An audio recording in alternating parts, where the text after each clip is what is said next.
네, 오늘도 말씀 안에서 함께 예배하고 만남에 감사합니다. 오늘도 주신 본문 가지고 이방선교회 전초기지 안디옥 교회의 개척 성장 이야기 두 번째 내용 살펴보도록 하겠습니다. 안디옥 교회는 14장 이후부터 하나님 나라 이방선교회 아주 크게 쓰임받는 교회가 됩니다. 근데 그 시작은 그 웅장하게 쓰임받음에 비해서 상대적으로 되게 평범하고 되게 작다라는 것들을 우리가 보게 됩니다. 그 작은 시작이 풍성한 열매에 맺는 데 있어서는 주님의 손길이 함께 했다는 거 지난주에 살펴봤습니다. 오늘 조금 다른 관점에서 보고자 하는데요. 그것은 주의 손이 그들과 함께 하셔서 수많은 사람들이 믿고 죽게 돌아온 이 풍성한 열매에 대해서 오늘 이 평범했던 이 몇 사람, 어쩌면 이 몇 사람이라는 표현조차도 그들의 수고를 얕게 보는 차원이라기보다는 하나님의 능력을 부각시키는 표현이고, 그 몇 사람이라는 표현조차도 어떤 영웅 같은 존재들이 아니라 우리와 다르지 않은 평범한 사람이라는 측면을 강조하는 것일 텐데, 그 당사자인 그 몇 사람들은 오늘 이와 같은 결과가 주어질 것을 예측했겠는가? 이게 오늘 이제 우리가 중심으로 생각해 볼 북상입니다. 여러분 어떻게 생각하십니까? 결과적으로는 하나님의 손길이 함께 하셔서 간섭하셔서 큰 열매를 맺은 게 우리가 지난주 확인했던 내용입니다. 그런데 그들 당사자는 이런 결과를 예측했을까요? 이렇게 될 줄 알고 그 헬라인들에게 찾아가서 복음을 전하는 새로운 시도를 했던 걸까요? 충분히 이런 열매를 맺을 것을 전망하고 상상했겠느냐라는 것입니다. 말 그대로 뜻밖의 결과였습니다. 그들에게도 말이죠. 단지 그들은 맥락상 보게 되면 흩어진 곳에서, 심겨진 곳에서 그들이 해야 될 그 믿음의 정체성을 따라 복음을 전한 것뿐입니다. 사실은 어떤 결과를 예측했다라는 추정도 그 본문 어디에도 찾아보기가 어렵습니다. 그냥 그들은 뿌린 겁니다. 이런 결과들을 통해서 이 결과를 맺는 과정들을 보면서 우리에게 큰 울림이 있습니다.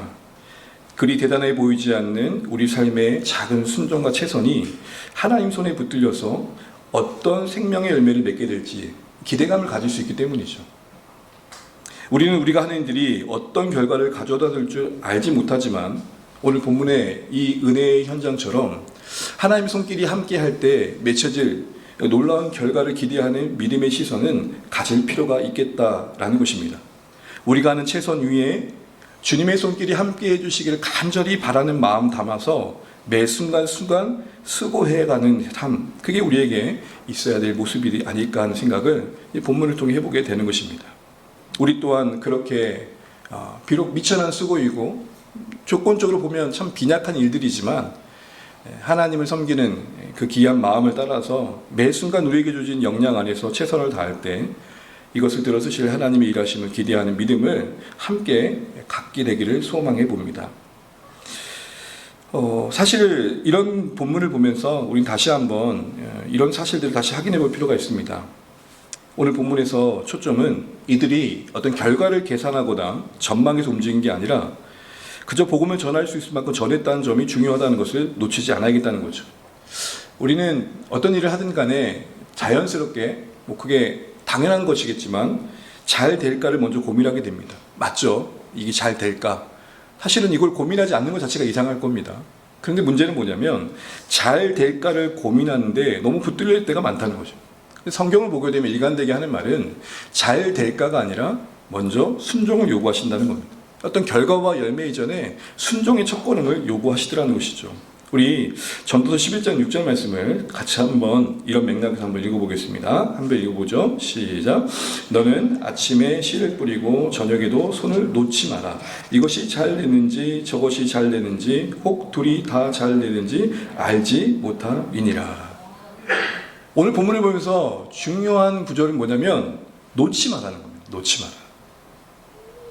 우리는 결과에 따라서 그 결과를 예측해서 별로 효과가 없을 것 같으면 놓아버리잖아요. 그러나 이제 하나님 나라 일 안에서 우리가 가장 중요한 기본 자세는 놓지 않는 겁니다. 왜죠? 어떤 게 열매 맺을지는 우리의 소관이 아니고 우리도 예측할 수 없기 때문입니다. 결과를 예측할 수 없고 통제할 수 없다는 이 한계 자체는 우리에게 무력함이 아니라 겸손함이며 우리의 주어진 한계 안에서의 신실함을 요구하고 있다는 것이죠. 우리의 최선의 역할은 뿌리는 거고 그 거두는 결과는 하나님께 있다는 이 믿음 안에서 우리의 삶을 마주할 필요가 있겠다 싶은 거죠. 사실은 오늘 이 6절 앞에 보게 되면 4절에 이 농부가 품새를 따지고 구름을 살피다가 보면 거두지 못한다는 말씀이 나옵니다. 무슨 말이죠? 너무 완벽하게 모든 조건을 갖추고 최선의 결과를 내려고 하다 보니까 아무것도 안 된다는 겁니다. 그러니까 우리 그런 말 많이 하잖아요. 너무 계산하면 앞으로 한 걸음도 못 내딛게 되는 것이죠. 이런 면에서 여러분, 신자의 삶의 그런 가장 기본적인 모습 중에 하나는 어떤 완벽주의보다는 완주, 완료에 더 가깝습니다. 무언가를 잘 해내는 거 중요합니다. 그러나 사실 신자의 삶의 여정이 평생을 두고 하나님과 동행하는 삶이고 그 안에서 우리를 빚어내시고 열매를 맺어가시는 삶이라고 본다면 어떤 대박, 단 한 번에 뭔가 큰 결과를 내는 방식보다는 하나님께서 조금씩 우리를 만들어 가신다는 측면에서 본다면 완벽보다는 완주하는 것, 완료하는 것, 이게 더 우리의 가치관에 가까운 생각이 되어야 되지 않을까 싶습니다. 너무 완벽함을 추구하다 보면 과정을 우리가 놓치게 되고 그 과정이 있어야만 만들어지는 것들을 얻지 못하겠죠. 조금 더 구체적인 얘기를 좀 해보자면 이런 측면에서 우리는 크고 작은 일이 없어야 됩니다. 우리에게 마주한 일들이 아무리 작은 일이라도 작지 않다는 것을 신뢰하시고 확신하셔야 됩니다. 마태복음 25장 23절 너무 잘 하신 말씀일 텐데 우리 같이 한번 읽어보죠. 시작. 그 주인이 이르되 잘하였도다 착하고 충성된 주가 네가 적은 일에 충성하였음에 내가 많은 것을 네게 맡기리니 네 주인의 즐거움에 참여할지어다 하고. 이 착하고 충성된 주는 주인의 이 큰 즐거움에 참여할 것을 예측이라 했을까요? 결과적으로 그 성실에 대한 하나님의 상으로 주어지는 일들임을 보죠. 예측 못했던 순종의 기쁨을 기대하면서 그러기에 우리에게 주어진 적은 일을 적은 일로 여기지 않고 감당해가는 게 중요합니다. 적은 일은 적은 일이 아닙니다. 적어도 하나님 나라의 관점에서 보면 작은 일은 없는 겁니다. 왜요? 크든 작든 그 모든 일을 통해 섬김 받으신 분 누구시죠? 하나님 그분이시기 때문에 그렇습니다. 우리가 크다 작다를 따질 때에는 적어도 그 섬김의 대상이 하나님이 아니라 그 일을 통해 내가 무엇을 얻느냐에 관심이 있을 때가 사실에 있는 겁니다. 이왕이면 같은 설교를 해도 여러분 50명 앞에서 하는 것보단 한 1000명 성도 앞에 하는 게 더 낫겠죠. 밤새서 준비했는데 여러분 기왕이면 그게 낫지 않겠습니까? 근데 그게 아니라는 겁니다. 그게 아니라는 겁니다. 만약 우리가 그렇게 결과를 따지게 되고 얼마나 효율이냐를 따지게 되면은 전도서 말씀을 비춰보면 손을 놔버린다는 겁니다. 근데 하나님은 뭐라고요? 놓지 말아요. 우리의 운명을 놓지 말고 우리 삶을 놓지 말고 우리에게 허락된 그것이 아무리 적어도 놓지 말아라 그럽니다. 왜요? 하나님은 놓지 않은 가정 속에 보고 계시는 게 우리와 다르다는 것이죠. 그러게 해서 주안의 가족 여러분, 어떤 조건과 상황의 빈약함에 위축되기보다는 내게 허락하신 자리, 상황 관계 안에서 작게라도 순종할 수 있게 뭔가를 찾아보는 게 중요합니다. 이런 말을 하지 않으시면 좋겠습니다. 가능한. 이럴 거면 뭐 하러 해? 그런 거 없습니다. 이럴 거면 뭐 하러 해 하는 그 일을 통해서 이루신 일이 있단 말입니다. 왜요? 우리는 어떤 결과, 어떤 미래가 펼쳐질진 아무도 예측할 수 없기 때문이죠.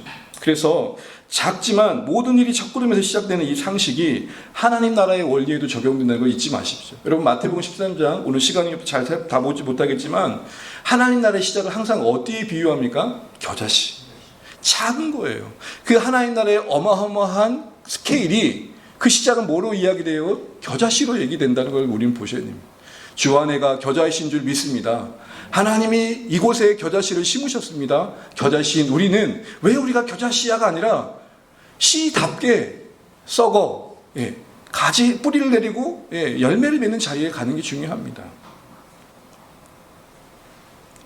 어떤 결과가 펼쳐질지 예측 못하고 그저 흩어진 그곳에서 자신들이 최선을 다했을 때 결과가 이런 놀라운 일이 주어진 일들을 통해서 오늘 우리의 삶을 다시 한번 어찌 살아야 될지를 돌아보게 됩니다. 작은 시작이 상상조차 못했던 큰 열매를 맺을 수 있다는 이 기대감 속에서 우리의 수고를 적게 여기지 않고 신실하게 한계 짓지 않고 뭔가 완벽함만을 추구하지 않고 내가 하나님 나라가 완주되는 여정에 작은 조각이라도 쓰임 받는다면 I'm okay, 괜찮다. 이런 마음 가지고 우리의 여정을 살아내시기를 간절히 소망합니다. 오늘 이어지는 그 결과 이후에 이제 예루살렘 교회가 보인 모습들을 우리가 보게 됩니다. 예루살렘 교회가 수많은 사람들이 안디옥에서 돌아왔다, 복음을 듣고 영접했다, 예수님을 믿게 되었다라는 은혜의 소식을 듣습니다. 그런데 이 반응, 이 소식을 들은 반응이 사뭇 우리에게 인상 깊다는 것입니다. 우리는 사도행전 10장에서 고넬료 가정이, 그 이방인 가정이 베드로를 통해서 예수님을 믿고 성령의 임하심을 경험했던 소식을 들었던 예루살렘 교회의 반응을 이미 살펴봤었습니다. 사도행전 10장에서 그들의 반응은 뭐였습니까? 적어도 이방인들이 예수 믿고 돌아왔다는 사실은 주목하지 않고 뭐에 더 초점이 있었죠? 어떻게 무할례자들과 밥 먹었냐는, 비본질에 더 열을 냈었죠. 따지고 비판했죠. 그러나 그 과정에서 베드로가 차분히 하나하나씩 설명합니다. 그 베드로의 차분함은 어떤 근거가 있었습니까? 그렇게 따져대고 있는 그들이 예전에 나였다라는 생각이었죠.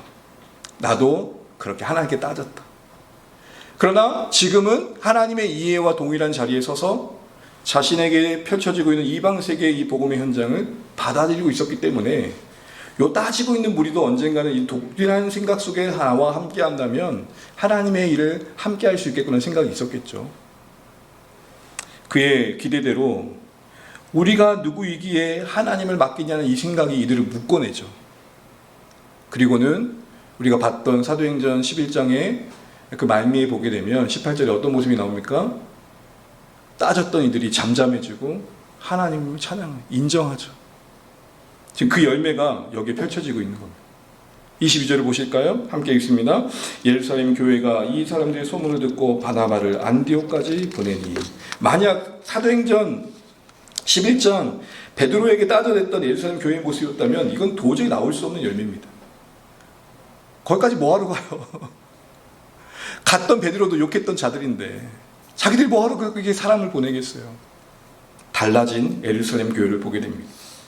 이전과 같이 비판하고 의심하는 대신에 안디옥에 바나바를 보내는 다른 성숙한 모습을 보입니다. 이게 왜 성숙이냐면 바나바를 보낼 때의 그 목적한 바가 단순히 확인하기 위함이 아니라, 뒤에 여러분 바나바가 하는 일들을 보십시오. 안디옥 교회 이방의 성도들을 돕잖아요. 그렇다면 바나바가 자기 의지대로만 했던 일들일까요? 예루살렘 교회가 부탁을 했겠죠. 바나바, 당신이 그곳에 가면 하나님께서 그곳에 일어나신 것들을 확인해보고 이제 막 예수 믿는 사람들의 그런 믿음을 좀 도와줘, 이런 부탁을 갖고 갔겠죠. 다시 말해 관리하기 위해서 예루살렘 교회가 바나바를 보낸 게 아니라 그 현장에 일어난 복음의 열매를 확인하고 이제 막 주께로 돌아온 자들을 돌보고 살피고 케어하기 위해서 보냈던 것입니다. 여기서 우리는 예루살렘 교회가 이제 땅끝까지 복음이 전해되는 출발로서 먼저 믿은 자로서의 그 어떤 역할을 제법 잘 감당하는 자리에 있는 것들을 보게 됩니다. 여러분, 이 오해 없이 들으십시오. 어떤 책을 읽다가 느꼈던 거니까. 부모님이 이제 애들을 딱 보는데 큰애가 있어요. 큰애가. 보통 여러분, 저도 장남이니까 하는 말이지만 장남들은 어떤 기대감을 받습니까? 알죠. 그 무게감. 보통은 첫째들은 그 가정에서 어쨌든 뭔가 좀 중심을 잡고 그 뒤에 태어난 자녀들을 조금 더 잘 살폈으면 하는 그런 어떤 형님 노릇을 잘했으면 하는 마음들을 갖잖아요. 하나님 나라 관점에서 보면 예루살렘 교회는 그 첫째입니다. 먼저 믿은 사람이에요.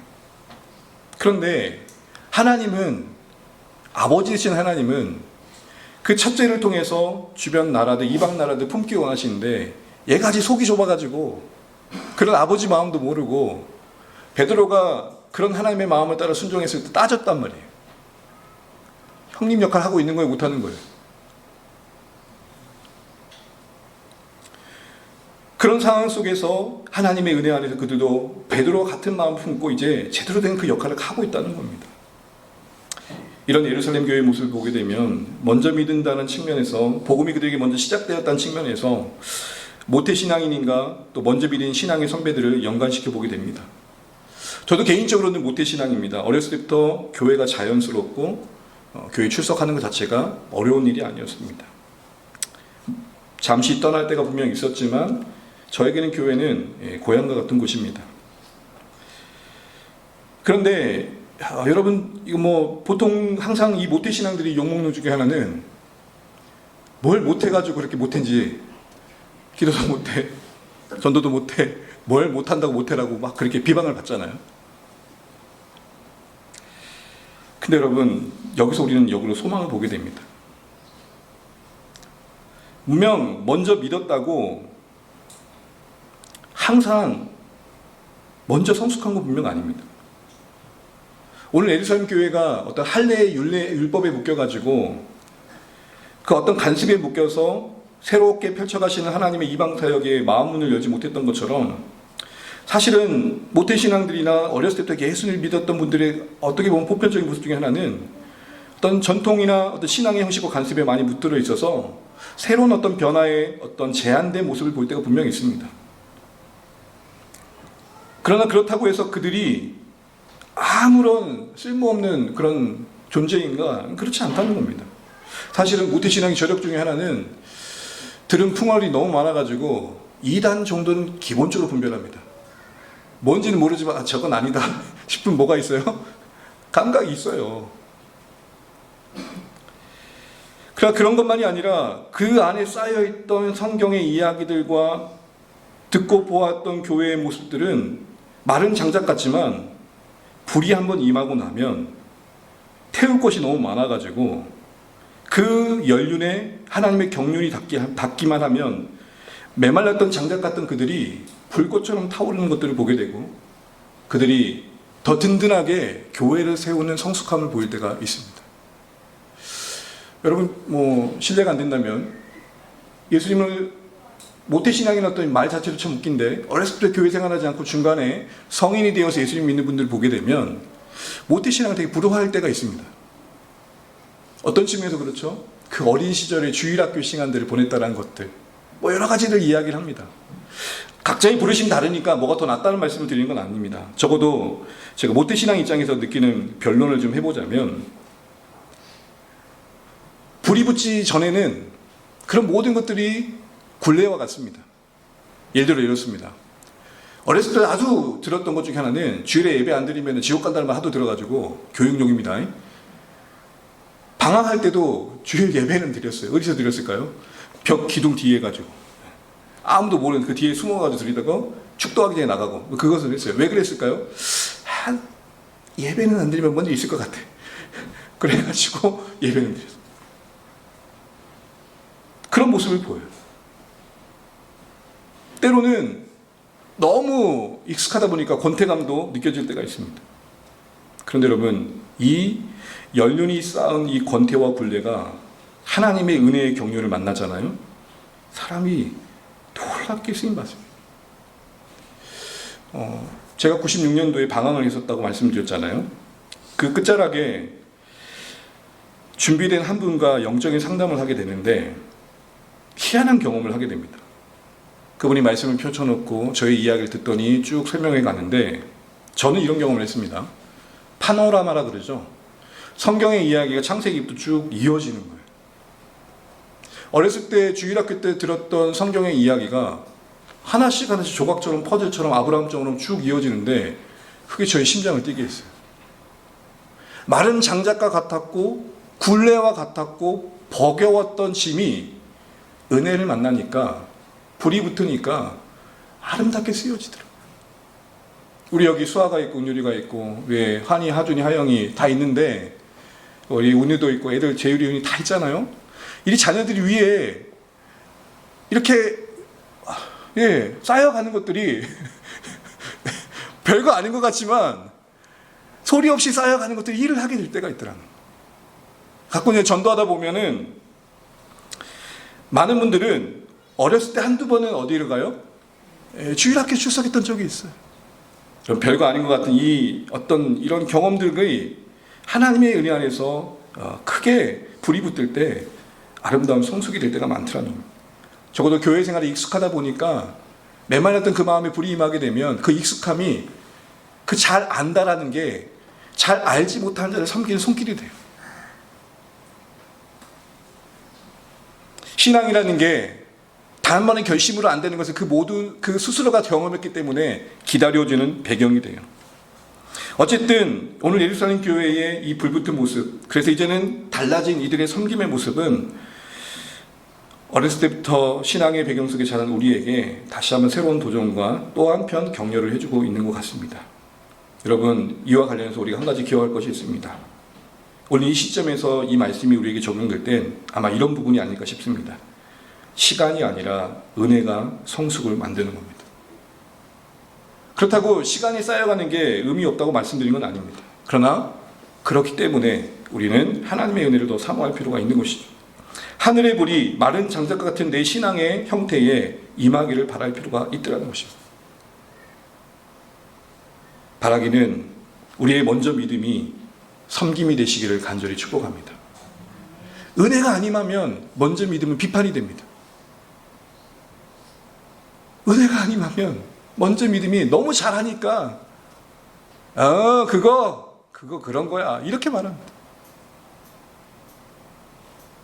우리에게는 그렇지 않고 우리의 시간 속에 쌓인 신앙의 연륜이, 그 먼저 믿음이 하나님의 은혜와 경륜을 만나서 아름답게 쓰여져 가면 좋겠습니다. 이렇게 예루살렘 교회의 보냄 속에 보냄받은 바나바가 안디옥에 도착했을 때 보게 된 장면, 보게 된 사건, 보게 된 내용이 23절에 나오는데 그는 뭘 보게 됩니까? 하나님의 은혜를 보고 기뻐하게 됩니다. 하나님의 은혜를 받다는 표현은 어떤 표현일까요? 안디옥에서 일어난 이방인들의 이 회심이 하나님이 하신 일이라는 것을 확인했다는 거죠. 좀 더 말해보자면 하나님이 아니면 설명될 수 없는 현상들을 확인했다는 겁니다. 구체적으로 어떤 것일까요? 가장 첫 번째는 하나님만이 하실 수 있는 주권의 역사를 봤다는 측면에서 그가 본 것은 다른 것이 아니라 바로 이방인들이 주께로 돌아온 것을 눈으로 보고 대단히 여겼다는 겁니다. 여러분, 우리는 와닿지 않지만요, 당시 유대인의 입장에서 이방인은 구원의 대상인데 배제가 됐었어요. 그런데 말로만 들었어요. 말로만 고넬료가 돌아왔다더라, 이방인들 중에. 그런데 안디옥에 갔더니 진짜 이방인들이, 개와 벌레처럼 여겼던 그들이 예수의 이름으로 하나님의 자녀됨의 기쁨을 누리고 있는 걸 보게 된 거예요.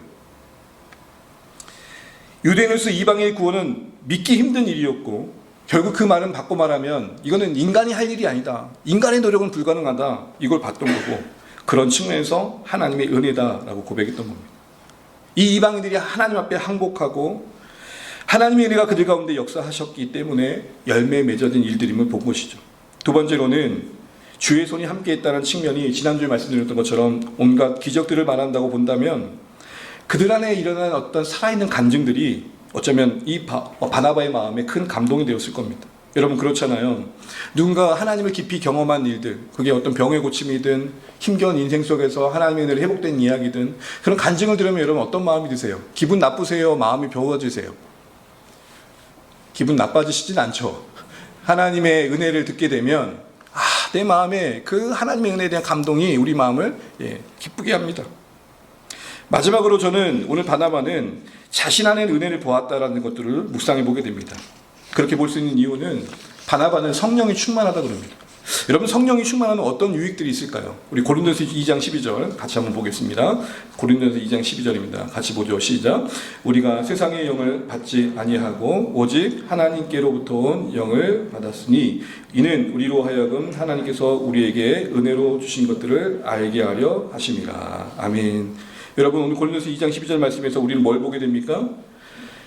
성령이 충만했던 바나바 안에서 그 하나님의 일하심의 현장을 보면서 성령의 도우심 속에 하나님의 은혜인 걸 봤다라는 것을 확인하게 됩니다. 다시 말해 그 안에 역사하신 성령님이 자신 앞에 펼쳐진 일들 속에서 하나님의 은혜를 알아보도록 도우셨다는 거예요. 이게 중요해요. 하나님의 은혜를 볼 줄 아는 안목. 여러분, 모두가 같은 자리에 있다고 같은 감동을 느끼나요? 모두가 같은 작품을 본다고 같은 기쁨을 누리나요? 그렇지 않아요. 알아보는 자가 기쁜 것, 알아보는 자가 누리는 것, 알아보는 자가 얻는 겁니다. 오늘 바나바는 알아보았습니다.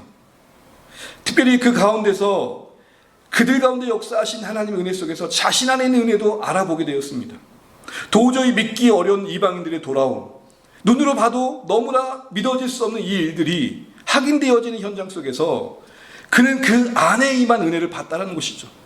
아, 저렇게 은혜로 구원받지. 그래, 나도 그 은혜가 있어서 구원받았지. 이걸 다시 한번 재차 확인할 수 있는 기회가 되었을 겁니다. 여러분, 전도를 하다 보면 어떤 유익이 있냐면 진짜 이런 마음이 들 때가 있어요. 아, 저 사람 믿겠나 싶을 때가 있어요. 진짜 그렇잖아요. 외모로 봐도 여기 문신이 있고 담배 뻑뻑 피워대고, 그런데 말씀을 듣더니 이번 주 교회 가겠다 그러면 여러분 어떤 마음 드세요? 하나님 은혜군요. 그리고 어떤 마음이 또 이어드세요? 아, 저런 은혜가 구원하는군요. 나도 그런 은혜로 구원받았죠. 이런 마음을 갖게 되는 거죠. 도저히 믿기 어려운 그들의 돌아옴 속에서 오늘 바나바는 어떤 은혜를 봤을까요? 자신 안에 은혜를 본 겁니다. 그 안에 은혜가 있었기 때문에 은혜가 보인 거라고요. 제가 드리고 말씀 그겁니다. 여러분, 구원의 받음이 은혜임을 아는 자들에게는 누군가 구원받았다는 소식을 들을 때 그 안에서 뭘 봐요? 은혜를 보는 겁니다. 1세기 그리스도인 선교 이야기를 오늘 이제 마감하게 되는데, 그 중에 푸블리우스라는 이 핵심자 이 부부가 마지막 이 편지를 마무리하면서 그들이 처음 목장에 가서 예수님에 대해 이야기를 들려줬던 아굴라를 통해서 이런 말을 듣게 됩니다. 푸블리우스 부부를 지켜봤던 아굴라의 고백을 우리가 함께 읽어보겠습니다. 화면을 보시죠. 화면을 보시게 되면 제가 읽어드릴 때가 한번 보세요. 네, 함께 읽어볼까요? 시작. 지금 두 사람이 경험하고 있는 일들은 한때 우리에게 일어난 것들과 비슷하네요. 우리 역시 우리의 신앙과 삶을 깊이 연관시키면 물론 우리의 신앙을 우리의 말과 행동을 통해 다른 사람들과 더 많이 나누기를 원한다는 사실을 깨달았습니다. 여러분, 제가 음영 처리한 부분 보세요. 뭐예요? 한때. 여러분, 이럴 때가 있으시죠? 한참 나이 어린 가정의 이야기를 쭉 듣다 보면 아휴, 그래, 다 그렇게 사는 거야. 여러분, 그럴 때가 있으시잖아요. 아, 다 그런 길 지나가는 거야. 여러분, 이 아굴라가 먼저 믿은 사람이에요. 그래서 이 푸블리우스라는 가정을 도왔어요. 근데 시간이 어느 정도 지나고 보니까 이들이 변화된 모습에서 뭘 봐요? 그래, 나도 한때 이렇게 시작이 있었고 과정이 있었고 성장이 있었지. 그게 중요한 게 아니라 그 다음에 뭐라 그래요? 내가 더 이 삶을 살아야 될 것을 깨닫게 됩니다. 그래, 내가 푸블리우스의 가정을 도왔던 게 헛된 게 아니었구나. 나에게 먼저 주신 은혜가 누군가에게 흘러가는 이 삶을 계속해서 살아가야겠다고 깨닫게 됩니다. 바로 이게 바나바가 본 은혜의 경험이었습니다. 은혜를 보면서 자신 안에 있는 은혜를 확인하게 되고 소명을 확인하게 되고 사명을 확인하게 되고 다시 재다짐하게 되는 것, 이 오늘 바나바가 본 은혜였던 것이죠. 이런 은혜는 바나바를 어떻게 했습니까? 기뻐하게 했습니다. 여러분, 이 표현은 우리에게 명백한 사실을 하나 알려줍니다. 신자들은 언제 기쁠까요? 저는 임상학적으로 제가 보니까 신자들은 언제 기쁠까요? 통장에 돈이 들어올 때, 갑자기 주식이 뛸 때, 없던 돈이 생길 때. 여러분, 저는 기쁠 때가 분명히 있습니다. 소소한 기쁨이긴 한데 책을 정리하다 보면은 가끔씩 10,000원짜리가 나올 때가 있어요. 와, 이거는 세금도 안 떼는 돈 아니에요? 여러분, 그때 그런 때 있으세요, 없으세요? 바지를 정리하는데 여기에 뭐가 나와요? 그게 남편 오실 때는 큰일 나는 거예요, 이게. 뭔가 비싼 것 같은 게 나온단 말이에요. 여러분, 이건 것도 기쁘지만 신자들은 진짜 언제 기쁠까요? 은혜를 볼 때. 여러분, 아니 그러십니까? 내가 예수 믿는 신자로서 진짜 언제 행복해요? 인생 사는 게 쉽지 않아요. 피곤해요. 고단해요. 그러나 그걸 넉넉히 이겨내게 하는 그건 무엇이죠? 은혜가 내 안에 있을 때 아닙니까? 하나님의 은혜를 보고 들으면서 그 은혜의 풍성함에 내가 젖어 있을 때 아닙니까? 그러면 말도 이쁘게 나오죠. 들어도 좋은 것만 들으려고 하죠. 오해 안 하죠. 이해를 더하게 되죠. 신자들은 은혜를 볼 때 회복되고 역동성이 있게 됩니다. 그래서 디모데후서 2장 1절에 지쳐있는 디모데에게 바울이 이렇게 말합니다. 여러분, 디모데후서를 보게 되면 디모데가 울고 있거든요. 너무 힘들어가지고 징징 짜고 있거든요. 그런 디모데에게 이렇게 말합니다. 같이 한번 읽어볼게요. 디모데후서 2장 1절입니다. 시작. 내 아들아, 그러므로 그리스도 예수 안에 있는 뭐 안에서요? 은혜. 여러분, 이거 믿으시기를 주의로 축복합니다. 은혜가 강하게 한대요. 은혜가 보일 때 갈등보다는 감사가 나옵니다. 은혜가 보일 때 사람의 공론을 설 자리가 없고 오직 영광의 하나님만 높입니다. 은혜가 보일 때 말씀이 살아있게 되고, 은혜가 보일 때 기도하는 게 즐겁고, 은혜가 보일 때 영광의 하나님 앞에 예배하는 것 자체가 감사가 되는 겁니다. 신자들의 가장 재앙은 은혜가 거두어지는 겁니다. 찬양을 하는데도 감동이 없고, 말씀을 듣는데도 시큰둥하고, 하나님이 이렇게 일하신다더라 했을 때도 기대감도 1도 없고, 그 무언가에 붙들려 있는 그 심령의 은혜의 메마른 상태는 재앙과 가깝습니다. 그러게 여러분, 하나님의 은혜를 볼 줄 아는 안목, 이게 복인 것입니다. 사랑하는 주 안의 모든 가족들에게 이런 하나님의 은혜를 볼 줄 아는 은혜 주시기를 간절히 축복합니다. 아무리 힘들어도 지쳐도 괴로워도 그 안에 다 있는 하나님의 은혜를 보면 숨을 쉽니다. 은혜가 살게 하고, 은혜가 숨쉬게 하고, 은혜가 우리를 걷게 합니다. 의욕이 잠시 우리를 2, 3일 버티게 할지 모르지만 의욕마저도 작심 3일일진데 그 끝자락에서 다시 일어나게 하는 건 은혜입니다. 내가 뭐라고, 나 같은 자가 뭐라고, 나 같은 인생 위에, 이런 더러운 인생 위에 은혜 베푸셔서 구원하시고, 그것도 감사할진데, 여러분 제가 늘 민망할 때가 있어요. 여러분 여기 앉아 계신 여러분은 인생의 선배님들 아니십니까? 48세 이하로는 듣지 마시고, 인생의 선배들이 아시죠? 선배들. 그 삶의 경륜 속에서 얼마나 치열하게 사셨겠어요. 그것도 안 지나고 어저께 목사라는 타이틀 하나 가지고 여러분에게 근엄하게 말하는 것 자체가 얼마나 여러울 때가 있는지 아세요? 여롭단 말 아시죠? 겁나게 부끄러워요. 때로는 민망해요. 때로는 죄송해요. 뭐 알기나 하나 하는 10% 쳐다볼 때가 있어요. 여러분 눈이 그렇지 않은 것 같죠? 그렇게 말씀하고 계세요. 연 목사 뭐 알기나 알고 떠드나. 여러분 주 안의 가족 사랑하는 여러분, 그런데 여러분 우리가 이 시간 다시 한번 생각해 볼 게 있습니다. 은혜가 보여질 때 여러분 이겨내어지는 것들이 더 많아진다는 것입니다.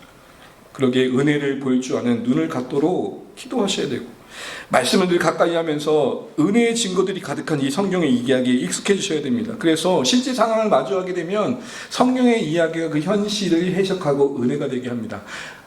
그래 맞아, 이거 딱 요셉 이야기다. 그래 맞아, 이게 요셉 이야기야. 성경의 이야기가 내 인생을 해석해내고 재조명하게 되고, 쳐다도 보고 싶지 않았던 내 인생을 끌어안고 다독이고 사랑하게 하고, 그 안에 냉기가 아닌 온기가 임하게 하고, 그래서 살아있게 하는 은혜가 있게 되는 것이죠.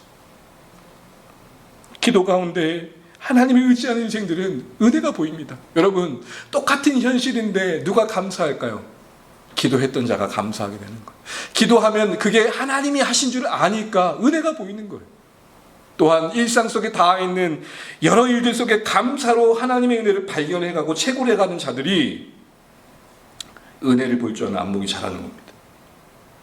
비트코인만 채굴하지 마시고 일상 속에 닿아 있는 하나님의 은혜를 채굴해 가세요.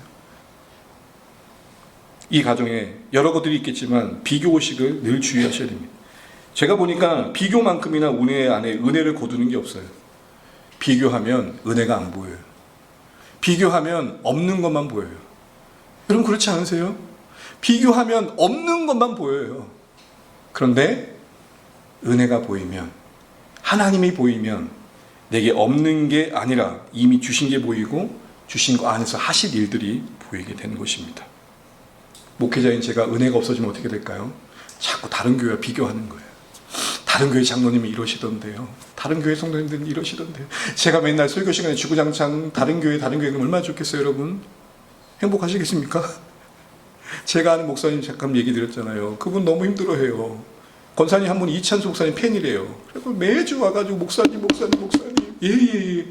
이찬수 목사님 이렇게 말씀하셨는데 너무 은혜가 됐어요. 내가 그 얘기를 듣고, 목사님 괜찮으세요? 여러분, 아니 제 앞에 오셔가지고요, 저는 괜찮아요. 제가 괜찮은데 아버지 그래도 그렇죠.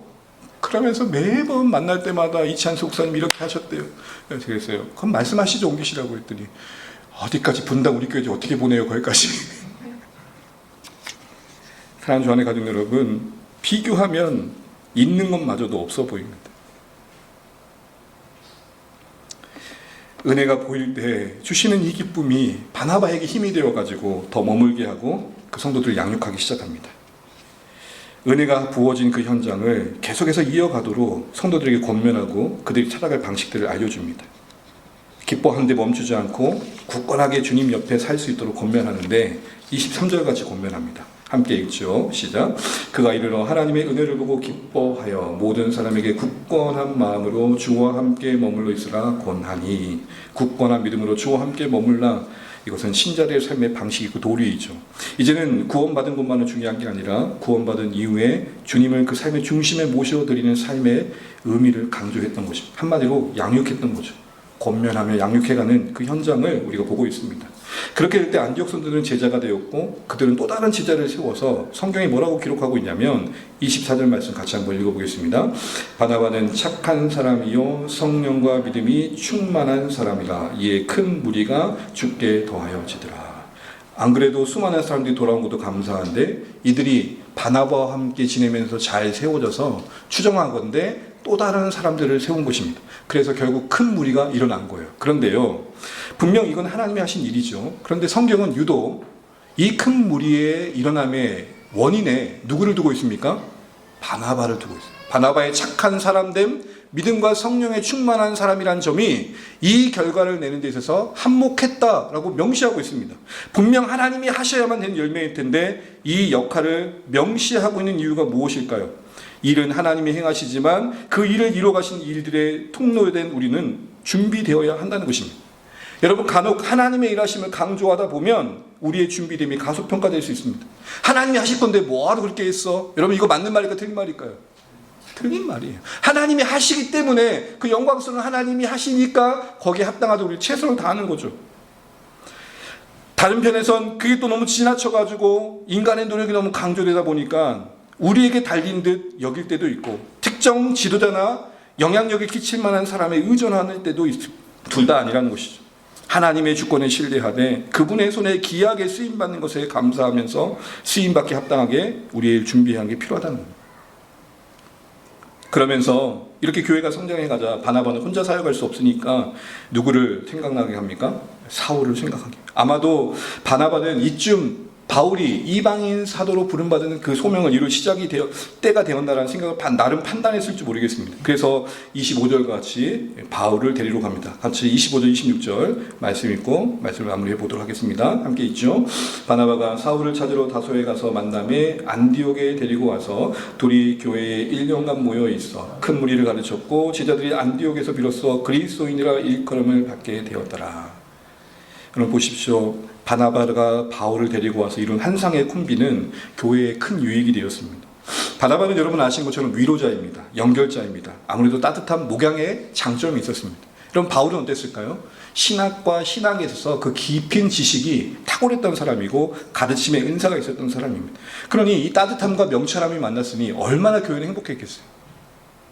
우리 교회도 어느 이렇게 하나님께서 은혜를 주셔서 커가지고 저와는 좀 다른 캐릭터의 교육자가 와야 여러분이 덜 심심합니다. 그렇죠? 여러분 저는 장경동 목사님 같이 절대 못합니다. 네. 괜히 흉내냈다가 아마 그럴 겁니다. 다음 주부터 목사님 그렇게 하지 마세요. 괜히 어저께 흉내내면 저는 아마 욕을 먹을 거예요. 어쨌든 이 안디옥 교회는 두 사람의 동역에 의해서 더 의미를 얻습니다. 유익을 얻습니다. 여러분 그렇습니다. 교회는 동역이 중요합니다. 여러분 제가 열심히 해야겠지만 저 혼자 안 됩니다. 어떻게 저 혼자 주안의 교회를 세웁니까? 그리고 여러분 각자도 마찬가지입니다. 서로 함께 하면서 하나님 나라를 세워갈 수 있는 힘이 더 주어지고 은사가 쓰여지는 것이겠죠. 이 과정에서 여러분 바울이 한번 배워보시죠. 여러분 바울이 바나바가 찾아왔으니까 여기 있는 거지. 그나마 바나바가 찾아오지 않았으면 여전히 어디 있었을까요? 다소. 그럼 아마 다소 마음이 어려웠을걸요. 이쯤 10년이 됐거든요. 10년? 10년째 돼도 아무도 나를 찾지 않아. 여러분 요즘 싱어게인 혹시 보십니까? 숨겨진 고수들이 나오죠.